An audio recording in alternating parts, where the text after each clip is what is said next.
Funding for this program is provided by. Additional funding provided by.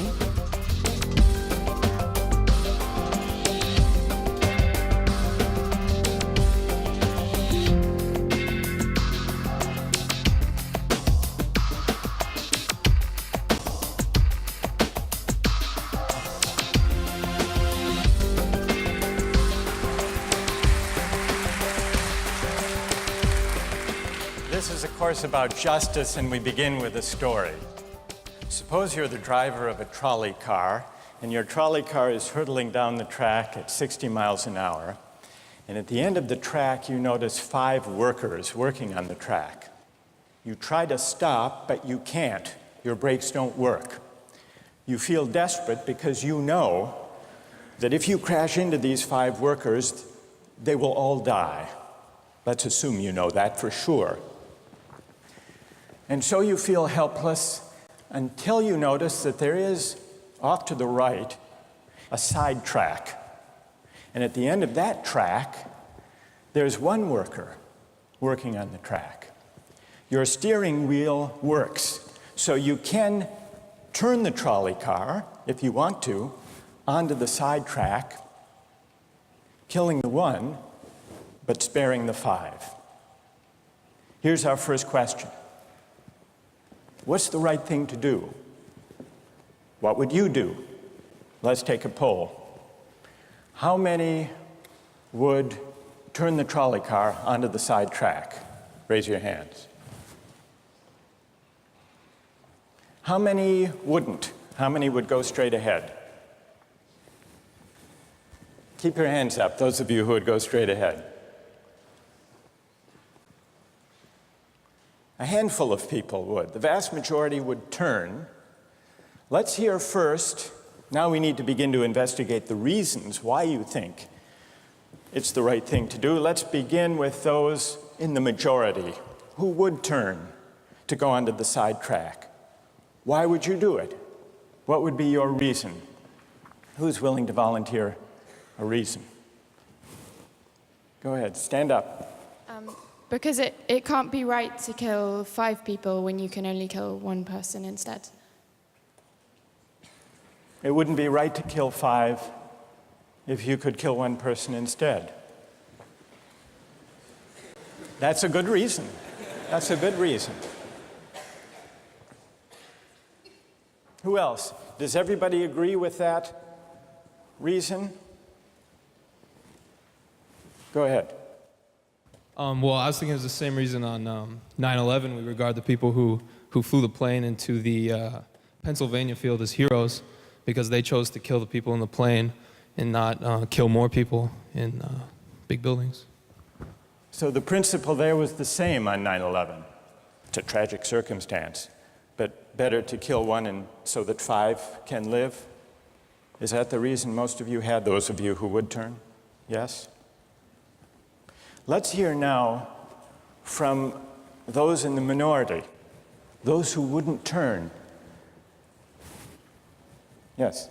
Well, I think that's the same type of mentality that justifies genocide and totalitarianism. In order to save one type of race, you wipe out the other. So what would you do in this case? You would, to avoid the horrors of genocide, you would crash into the 5 and kill them? Presumably, yes. You? Yeah. Okay, who else? That's a brave answer. Thank you. Let's consider another trolley car case and see whether those of you in the majority want to adhere to the principle, better that 1 should die so that 5 should live. This time you're not the driver of the trolley car, you're an onlooker. You're standing on a bridge overlooking a trolley car track. And down the track comes a trolley car. At the end of the track are 5 workers. The brakes don't work. The trolley car is about to careen into the 5 and kill them. And now, you're not the driver. You really feel helpless until you notice Standing next to you, leaning over the bridge, is a very fat man. And you could give him a shove. He would fall over the bridge, onto the track, right in the way of the trolley car. He would die, but he would spare the 5. Now, how many would push the fat man over the bridge? Raise your hand. How many wouldn't? Most people wouldn't. Here's the obvious question. What became of the principle? Better to save 5 lives even if it means sacrificing 1. What became of the principle that almost everyone endorsed in the first case? I need to hear from someone who was in the majority in both cases. How do you explain the difference between the two? Yes. The second one, I guess, involves an active choice of pushing the person down, which I guess that person himself would otherwise not have been involved in this situation at all. And so to choose on his behalf, I guess, to involve him in something that he otherwise would have escaped is, I guess, more than what you have in the first case, where the 3 parties, the driver and the 2 sets of workers are already, I guess, in the situation. But the guy working, the one on the track off to the side, he didn't choose to sacrifice his life any more than the fat man did he? That's true, but he was on the tracks. And you... This guy was on the bridge.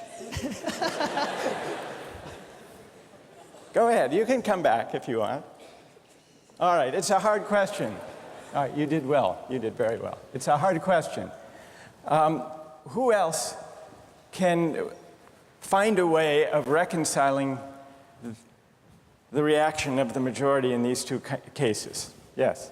Well, I guess in the first case, where you have the 1 worker and the 5, it's choice between those 2, and you have to make a certain choice, and people are going to die because of the trolley car, not necessarily because of your direct actions. The trolley car is a runaway thing, and you're making a split-second choice, whereas pushing the fat man over is an actual act of murder on your part.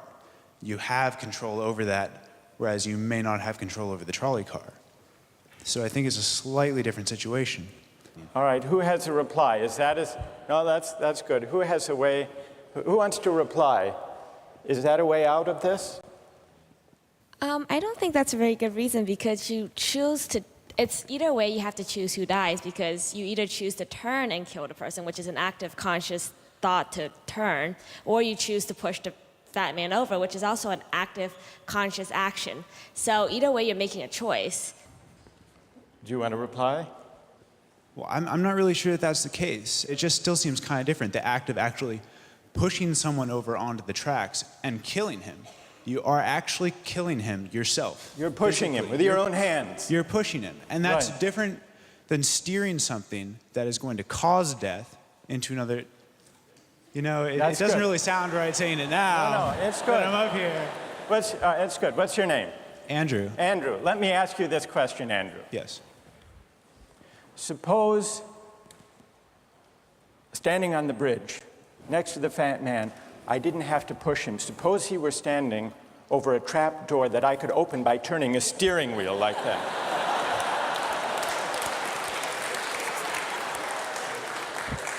Would you turn? For some reason, that still just seems more wrong. Right? I mean, maybe if you accidentally like leaned into the steering wheel or something like that. But or say that the car is hurtling towards a switch that will drop the trap. Then I could All agree right, with that. Fair enough. It still seems wrong in a way that it doesn't seem wrong in the first case to turn, you say. And in another way, I mean, in the first situation, you're involved directly with the situation. In the second one, you're an onlooker as well. All right. So you have the choice of becoming involved or not by All right, pushing the fat man. Let's forget for the moment about this case. That's good. Let's imagine a different case. This time you're a doctor in an emergency room, and 6 patients come to you. They've been in a terrible trolley car wreck. 5 of them sustained moderate injuries. 1 is severely injured. You could spend all day caring for the 1 severely injured victim, but in that time the 5 would die. Or you could look after the 5, restore them to health, but during that time the 1 severely injured person would die. How many would save the 5? Now is the doctor. How many would save the 1? Very few people. Just a handful of people. Same reason, I assume. 1 life versus 5? Now consider another doctor case. This time you're a transplant surgeon, and you have 5 patients, each in desperate need of an organ transplant in order to survive. 1 needs a heart, 1 a lung, 1 a kidney, 1 a liver, and the 5th, a pancreas.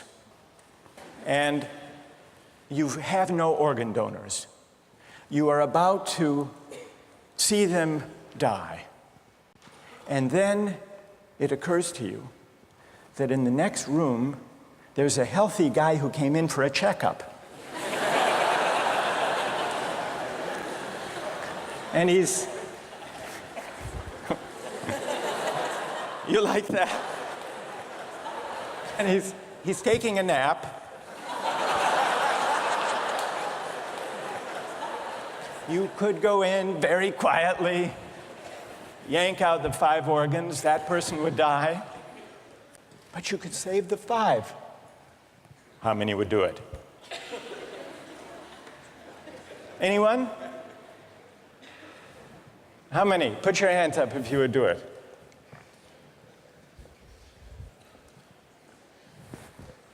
Anyone in the balcony? You would?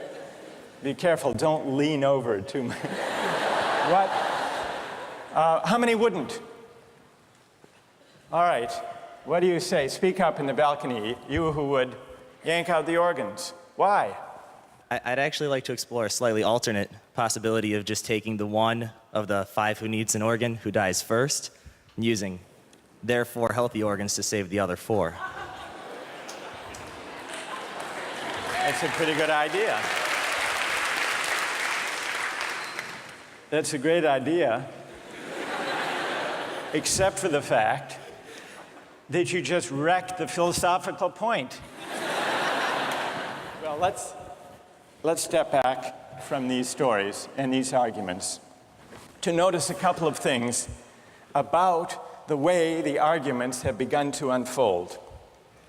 Certain moral principles have already begun to emerge from the discussions we've had. And let's consider what those moral principles look like. The first moral principle that emerged in the discussion said, the right thing to do, the moral thing to do, depends on the consequences that will result from your action. At the end of the day, better that 5 should live, even if 1 must die. That's an example of consequentialist moral reasoning. Consequentialist moral reasoning locates morality in the consequences of an act, in the state of the world that will result from the thing you do.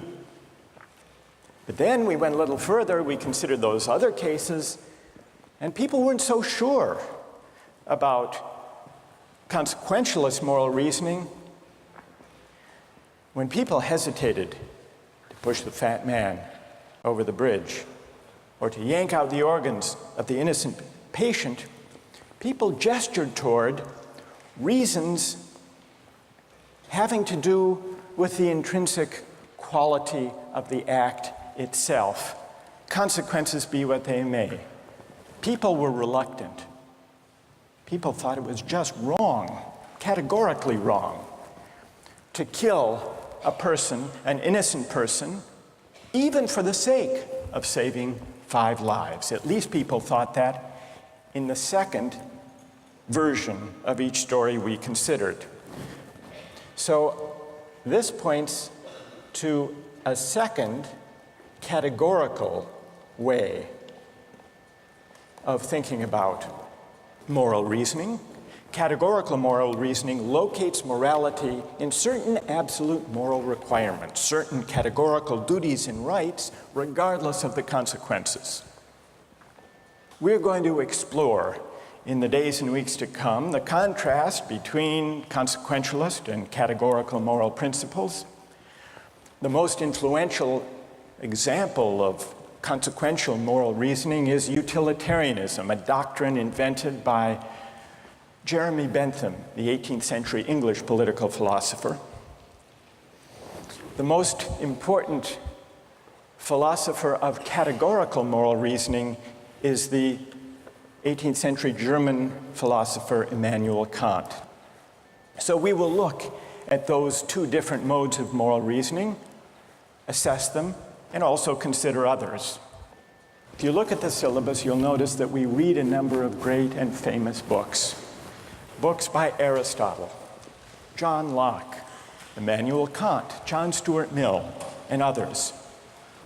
You'll notice, too, from the syllabus that we don't only read these books. We also take up contemporary political and legal controversies that raise philosophical questions. We will debate equality and inequality, affirmative action, free speech versus hate speech, same-sex marriage, military conscription, a range of practical questions. Why? Not just to enliven these abstract and distant books, but to make clear, to bring out what's at stake in our everyday lives, including our political lives, for philosophy. And so we will read these books, and we will debate these issues, and we'll see how each informs and illuminates the other. This may sound appealing enough, but here I have to issue a warning. And the warning is this: to read these books in this way, as an exercise in self-knowledge, to read them in this way carries certain risks. Risks that are both personal and political. Risks that every student of political philosophy has known. These risks spring from the fact that philosophy teaches us and unsettles us by confronting us with what we already know. There's an irony. The difficulty of this course consists in the fact that it teaches what you already know. It works by taking what we know from familiar, unquestioned settings and making it strange. That's how those examples worked. The hypotheticals with which we began, with their mix of playfulness and sobriety. It's also how these philosophical books work. Philosophy estranges us from the familiar, not by supplying new information, but by inviting and provoking a new way of seeing. But, and here's the risk, once the familiar turns strange, it's never quite the same again. Self-knowledge is like lost innocence. However unsettling you find it, it can never be unthought or unknown. What makes this enterprise difficult, but also riveting, is that moral and political philosophy is a story, and you don't know where the story will lead, but what you do know is that the story is about you. Those are the personal risks. Now what of the political risks? One way of introducing a course like this would be to promise you that by reading these books and debating these issues, you will become a better, more responsible citizen. You will examine the presuppositions of public policy. You will hone your political judgment. You will become a more effective participant in public affairs. But this would be a partial and misleading promise. Political philosophy, for the most part, hasn't worked that way. You have to allow for the possibility that political philosophy may make you a worse citizen rather than a better one, or at least a worse citizen before it makes you a better one. And that's because philosophy is a distancing, even debilitating activity. And you see this going back to Socrates. There's a dialogue, the Gorgias, in which one of Socrates' friends, Callicles, tries to talk him out of philosophizing. Callicles tells Socrates, philosophy is a pretty toy if one indulges in it with moderation at the right time of life. But if one pursues it further than one should, it is absolute ruin. Take my advice, Callicles says. Abandon argument. Learn the accomplishments of active life. Take for your models not those people who spend their time on these petty quibbles, but those who have a good livelihood and reputation and many other blessings. So Callicles is really saying to Socrates, quit philosophizing, get real, go to business school. And Callicles did have a point. He had a point because philosophy distances us from conventions, from established assumptions, and from settled beliefs. Those are the risks, personal and political. And in the face of these risks, there is a characteristic evasion. The name of the evasion is skepticism. It's the idea, well, it goes something like this. We didn't resolve once and for all either the cases or the principles we were arguing when we began. And if Aristotle and Locke and Kant and Mill haven't solved these questions after all of these years, who are we to think that we here in Sanders Theater over the course of a semester can resolve them? And so maybe it's just a matter of each person having his or her own principles and there's nothing more to be said about it. No way of reasoning. That's the evasion of skepticism, to which I would offer the following reply. It's true, these questions have been debated for a very long time. But the very fact that they have recurred and persisted may suggest that though they're impossible in one sense, they're unavoidable in another. And the reason they're unavoidable, the reason they're inescapable, is that we live some answer to these questions every day. So skepticism, just throwing up your hands and giving up on moral reflection, is no solution.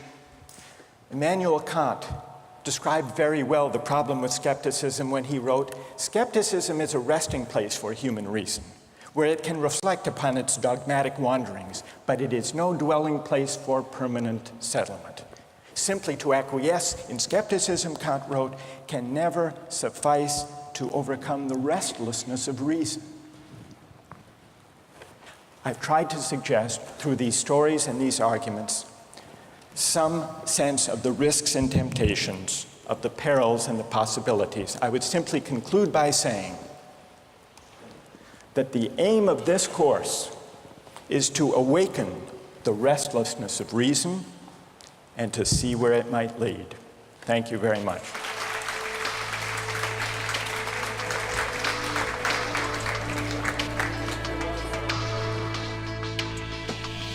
Like, in a situation that desperate, you have to do what you have to do to survive. You have to do what you have to do. You got to do what you got to do, pretty much. If you've been going 19 days without any food, someone just has to take the sacrifice. Someone has to make the sacrifice, and people can survive. All right, that's good. What's your name? Marcus. Marcus. What do you say to Marcus?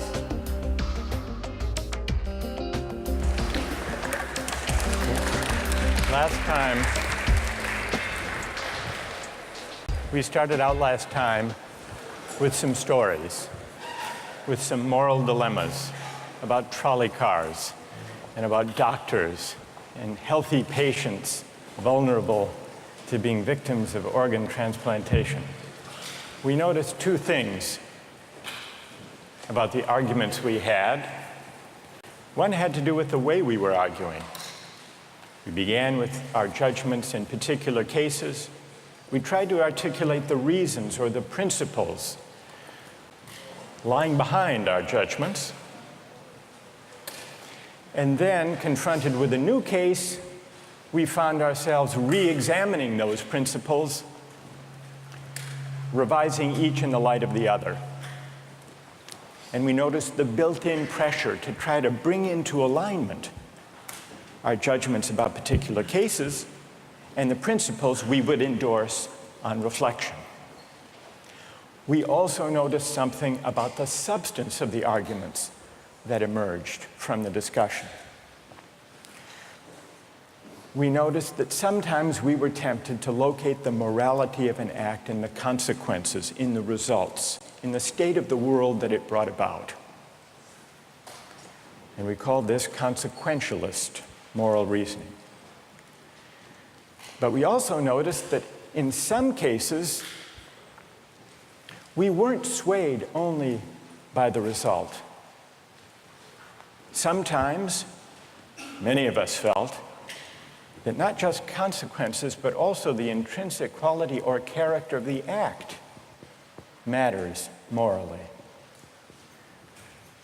Some people argued that there are certain things that are just categorically wrong, even if they bring about a good result, even if they save 5 people at the cost of 1 life. So we contrasted consequentialist moral principles with categorical ones. Today, and in the next few days, we will begin to examine one of the most influential versions of consequentialist moral theory, and that's the philosophy of utilitarianism. Jeremy Bentham, the 18th century English political philosopher, gave the first clear systematic expression to the utilitarian moral theory. And Bentham's idea, his essential idea, is a very simple one, with a lot of morally intuitive appeal.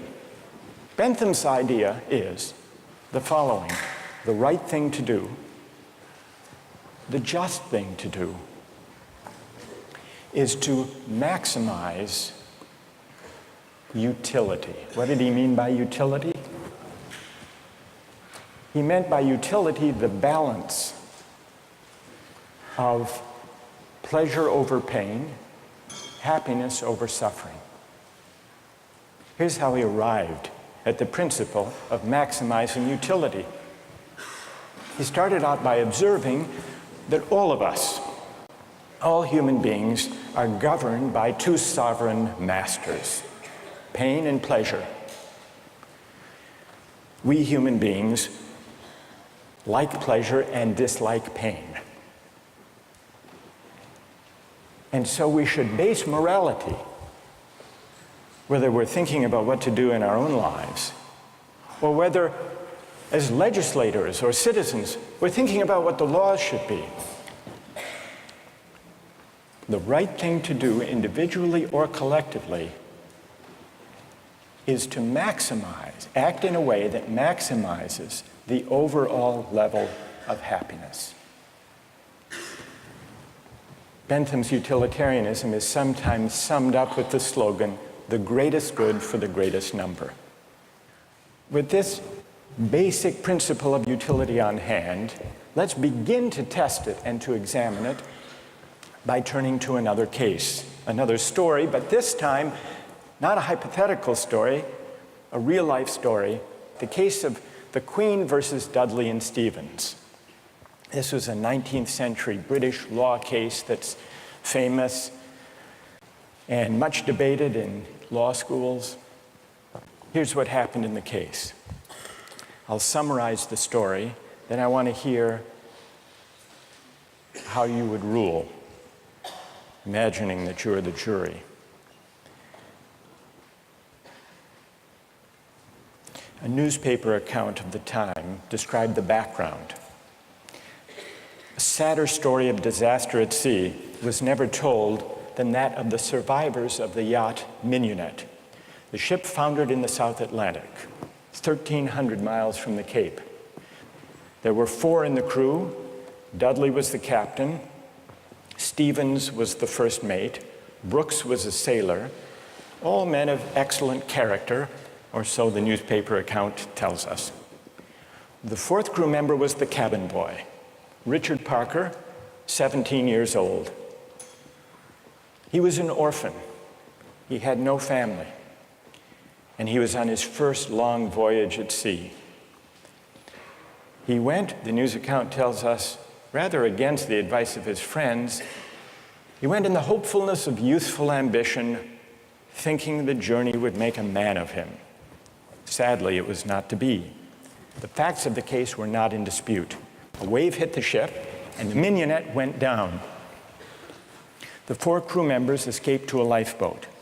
The only food they had were 2 cans of preserved turnips, no fresh water. For the first 3 days, they ate nothing. On the 4th day, they opened one of the cans of turnips and ate it. The next day, they caught a turtle. Together with the other can of turnips, the turtle enabled them to subsist for the next few days. And then for 8 days, they had nothing. No food, no water. Imagine yourself in a situation like that. What would you do? Here's what they did. By now, the cabin boy, Parker, is lying at the bottom of the lifeboat in the corner because he had drunk seawater against the advice of the others, and he had become ill, and he appeared to be dying. So on the 19th day, Dudley, the captain, suggested that they should all have a lottery, that they should draw lots to see who would die to save the rest. Brooks refused. He didn't like the lottery idea. We don't know whether this was because he didn't want to take the chance or because he believed in categorical moral principles. But in any case, no lots were drawn. The next day, there was still no ship in sight, so Dudley told Brooks to avert his gaze, and he motioned to Stevens that the boy Parker had better be killed. Dudley offered a prayer. He told the boy his time had come, and he killed him with a penknife, stabbing him in the jugular vein. Brooks emerged from his conscientious objection to share in the gruesome bounty. For 4 days, the 3 of them fed on the body and blood of the cabin boy. True story. And then they were rescued. Dudley describes their rescue in his diary with staggering euphemism, quote, "On the 24th day, as we were having our breakfast, a ship appeared at last. The 3 survivors were picked up by a German ship. They were taken back to Falmouth in England, where they were arrested and tried. Brooks turned state's witness. Dudley and Stevens went to trial. They didn't dispute the facts. They claimed they had acted out of necessity. That was their defense. They argued, in effect, better that one should die so that 3 could survive. The prosecutor wasn't swayed by that argument. He said murder is murder, and so the case went to trial. Now imagine you are the jury, and just to simplify the discussion, put aside the question of law, and let's assume that you as the jury are charged with deciding whether what they did was morally permissible or not. How many would vote not guilty, that what they did was morally permissible?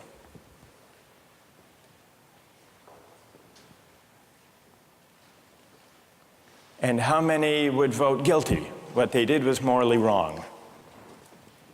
A pretty sizable majority. Now let's see what people's reasons are, and let me begin with those who are in the minority. Let's hear first from the defense of Dudley and Stevens. Why would you morally exonerate them? What are your reasons? Yes? I think it is morally reprehensible, but I think that there's a distinction between what's morally reprehensible and what makes someone legally accountable. In other words, as the judge said, what's always moral isn't necessarily against the law.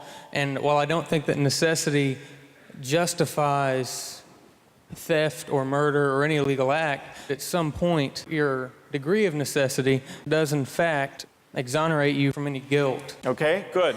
Other defenders, other voices for the defense, moral justifications for what they did. Yes? All right, thank you. I just feel like in a situation that desperate, you have to do what you have to do to survive. You have to do what you have to do. You got to do what you got to do, pretty much. If you've been going 19 days without any food, someone just has to take the sacrifice. Someone has to make the sacrifice, and people can survive. Right. And furthermore, from that, let's say they survive, and then they become productive members of society who go home and start like 1 million charity organizations and this and that and this and that. I mean, they benefit everybody in the end. Yeah. So, I mean, I don't know what they did afterwards. They might have gone and kill more people, whatever. But what? What if they went home and they turned out to be assassins? What if they weren't going home and turned out to be assassins? Well, you'd want to know who they assassinated. That's true, too. That's fair. That's fair. Okay. I want to know who they assassinated. All right, that's good. What's your name? Marcus. Marcus. All right. We've heard a defense, a couple of voices for the defense. Now we need to hear from the prosecution. Most people think what they did was wrong. Why? Yes. One of the first things that I was thinking was, if they haven't been eating for a really long time, maybe they're mentally affected, and so then that could be used as a defense, a possible argument that they weren't in the proper state of mind, they weren't making decisions they might otherwise be making, and if that's an appealing argument that you have to be in an altered mindset to do something like that, it suggests that people who find that argument convincing do think that they were acting immorally. But I want to know what you think. You defend them. You vote to convict, right? Yeah, I don't think that they acted in a morally appropriate way. And why not? What do you say? Here's Marcus. He just defended them. He said, you heard what he said. Yes. Yes. That you've got to do what you've got to do in a case like that. Yeah. What do you say to Marcus?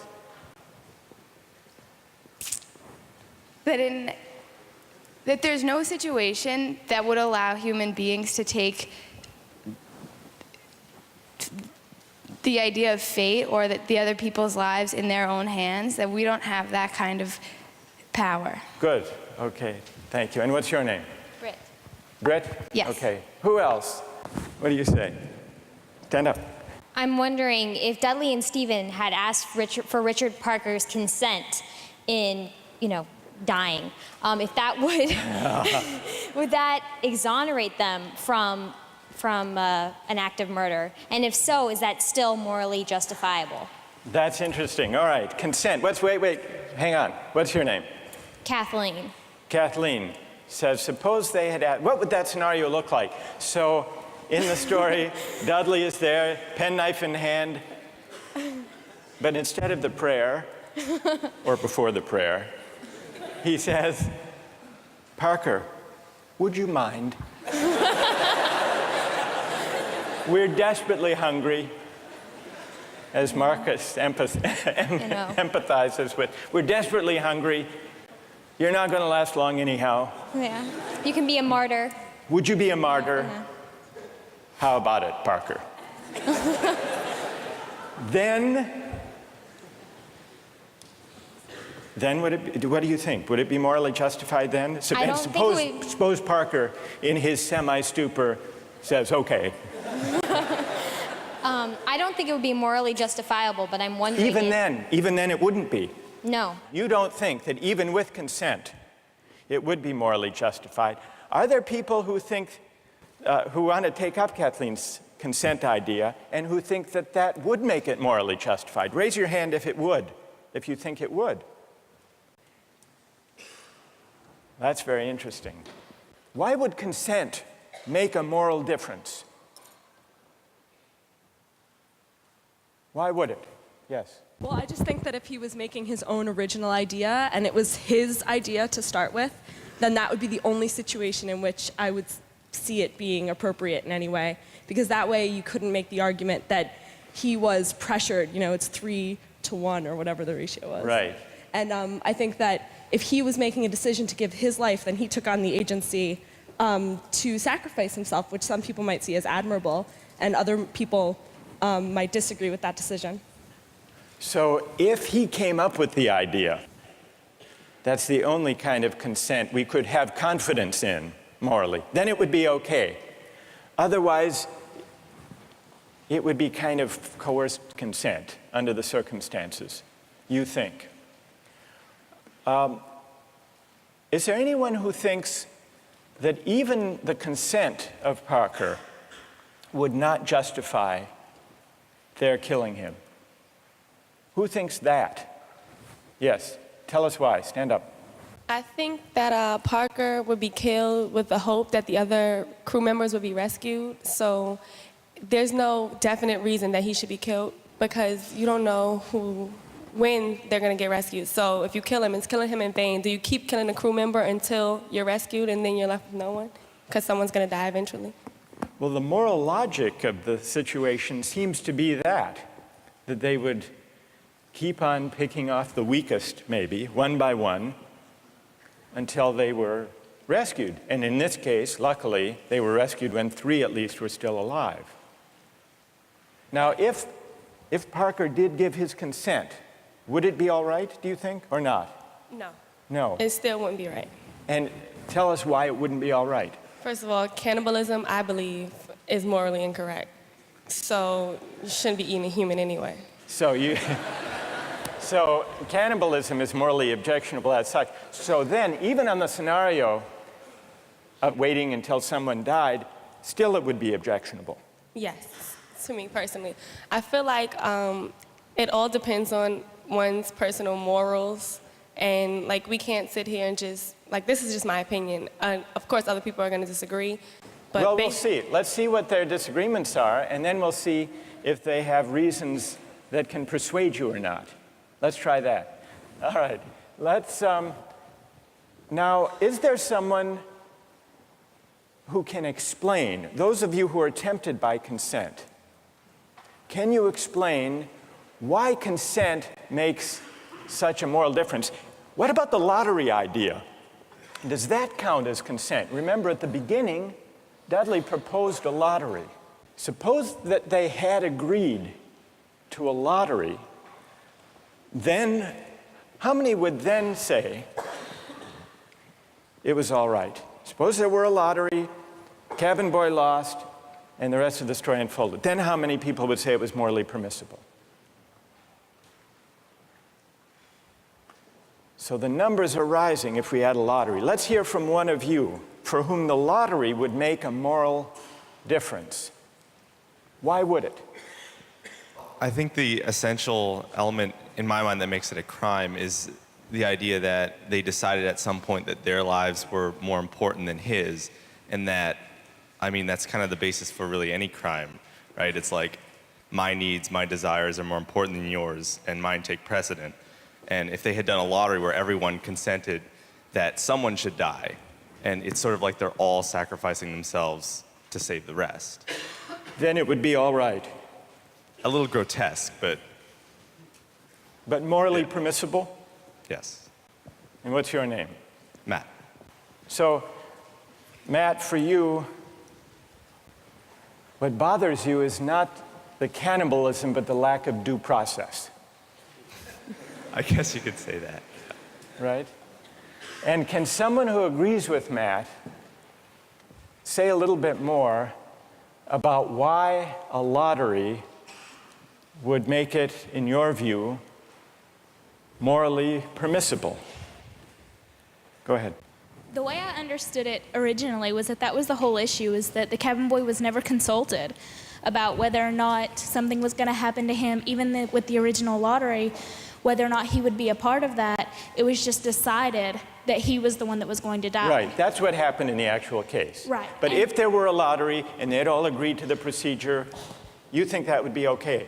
Right, because then everyone knows that there's going to be a death. Whereas, the cabin boy didn't know that this discussion was even happening. There was no, forewarning for him to know that, hey, I may be the one that's dying. All right, now suppose everyone agrees to the lottery, they have the lottery, the cabin boy loses, and he changes his mind. You've already decided. It's like a verbal contract. You can't go back on that. You've decided, the decision was made. If you know that you're dying for the reason for others to live, you would, if someone else had died, that you would consume them. So that's right. But then he could say, I know, but I lost. I just think that that's the whole moral issue, is that there was no consulting of the cabin boy, and that that's what makes it the most horrible, is that he had no idea what was even going on. That had he known what was going on, it would be a bit more understandable. All right, good. Now I want to hear, so there are some who think it's morally permissible, but only about 20%, led by Marcus. Then there are some who say the real problem here is the lack of consent, whether the lack of consent to a lottery, to a fair procedure, or, Kathleen's idea, lack of consent at the moment of death. And if we add consent, then more people are willing to consider the sacrifice morally justified. I want to hear now, finally, from those of you who think even with consent, even with a lottery, even with a final murmur of consent by Parker at the very last moment, it would still be wrong. And why would it be wrong? That's what I want to hear. Yes? Well, the whole time I've been leaning all towards the categorical moral reasoning. And I think that there's a possibility I'd be okay with the idea of a lottery and then the loser taking it into their own hands to kill themselves, so that there wouldn't be, an act of murder. But I still think that even that way, it's coerced. And also, I don't think that there's any remorse. Like in Dudley's diary, we were eating our breakfast. It seems as though he's just sort of like, the whole idea of not valuing someone else's life. So that makes me feel like I have to take the categorical. You want to throw the stand. book at him when he lacks remorse or a sense of having done anything wrong. Right. So, all right, good. Any other defenders of who say it's just categorically wrong, with or without consent? Yes, stand up. Why? I think undoubtedly the way our society is shaped, murder is murder. Murder is murder in every way, and our society looks at murder down on it in the same light, and I don't think it's any different in any case. Good. Let me ask you a question. There were 3 lives at stake versus 1. Okay. The cabin boy, he had no family, he had no dependents. These other 3 had families back home in England, they had dependents, they had wives and children. Think back to Bentham. Bentham says we have to consider the welfare, the utility, the happiness of everybody. We have to add it all up. So it's not just numbers 3 against 1. It's also all of those people at home. In fact, the London newspaper at the time and popular opinion sympathized with them, Dudley and Stephens. And the paper said if they weren't motivated by affection and concern for their loved ones at home and their dependents, surely they wouldn't have done this. Yeah, and how is that any different from people on a corner trying to have the same desire to feed their family? I don't think it's any different. I think in any case, if I'm murdering you to advance my status, that's murder, and I think that we should look at that all in the same light instead of criminalizing certain activities and making certain things seem more violent and savage, when in the same case, it's all the same. It's all the same act and mentality that goes into murder, necessity to feed your family. So suppose it weren't 3, suppose it were 30, 300. 1 life to save 300. Or in wartime, 3,000. Suppose the stakes are even bigger. Suppose the stakes are even bigger. I think it's still the same deal. you think Bentham is wrong to say the right thing to do is to add up the collective happiness? You think he's wrong about that? I don't think he's wrong, but I think murder is murder in any case. Yeah, well, then Bentham has to be wrong. If you're right, he's wrong. Okay, then he's wrong. All right. Right. Thank you. Well done. All right, let's step back from this discussion and notice how many objections have we heard to what they did. We heard some defenses of what they did. The defenses had to do with necessity, their dire circumstance, and, implicitly at least, the idea that numbers matter. And not only numbers matter, but the wider effects matter. Their families back home, their dependents. Parker was an orphan. No one would miss him. So if you add up, if you try to calculate the balance of happiness and suffering, you might have a case for saying what they did was the right thing. And then we heard at least 3 different types of objections. We heard an objection that said, what they did was categorically wrong. Mike here at the end, categorically wrong. Murder is murder, it's always wrong, even if it increases the overall happiness of society. A categorical objection. But we still need to investigate why murder is categorically wrong. Is it because even cabin boys have certain fundamental rights? And if that's the reason, where do those rights come from, if not from some idea of the larger welfare or utility or happiness? Question number 1. Others said a lottery would make a difference, a fair procedure, Matt said.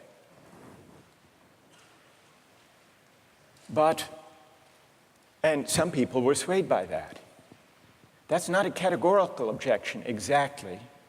It's saying everybody has to be counted as an equal, even though at the end of the day, one can be sacrificed for the general welfare. That leaves us with another question to investigate. Why does agreement to a certain procedure, even a fair procedure, justify whatever result flows from the operation of that procedure? Question number 2. And question number 3, the basic idea of consent. Kathleen got us onto this. If the cabin boy had agreed himself, and not under duress, as was added, then it would be all right to take his life to save the rest. And even more people signed on to that idea. But that raises a third philosophical question. What is the moral work that consent does? Why does an act of consent make such a moral difference that an act that would be wrong, taking a life without consent, is morally permissible with consent? To investigate those 3 questions, we're going to have to read some philosophers. And starting next time, we're going to read Bentham and John Stuart Mill, utilitarian philosophers. Don't miss the chance to interact online with other viewers of Justice. Join the conversation, take a pop quiz, watch lectures you've missed, and learn a lot more. Visit justiceharvard.org. It's the right thing to do.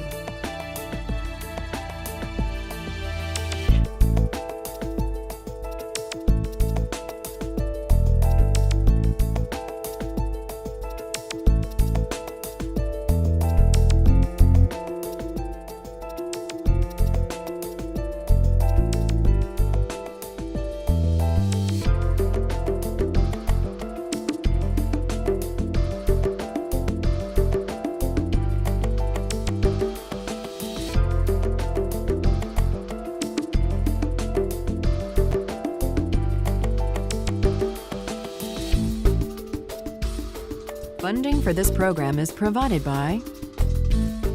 Additional funding provided by